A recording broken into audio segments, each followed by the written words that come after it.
ইতিহাসের পাতায় 8ই ফেব্রুয়ারি আজকের দিনটির সঙ্গে জড়িয়ে সঙ্গীত জগৎ, ক্রীড়া জগতের তারকারা। ইতিহাসের পাতায় আজ কথা হবে দেশের প্রাক্তন রাষ্ট্রপতিকে নিয়েও। 8ই ফেব্রুয়ারি গজল শিল্পী জগজিৎ সিং এর জন্মবার্ষিকী। 1941 সালের 8ই ফেব্রুয়ারি জন্ম জগজিৎ সিং এর।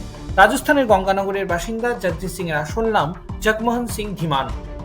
ইতিহাসের দ্বিতীয় পর্বে আমরা দেশের প্রথম মুসলিম রাষ্ট্রপতির কথা বলবো। 1897 সালের 8ই ফেব্রুয়ারি ডাক্তার জাকির হোসেন জন্মগ্রহণ করেন। ইতিহাসের তৃতীয় পর্বে আমরা জানব এক ক্রিকেটারের কথা।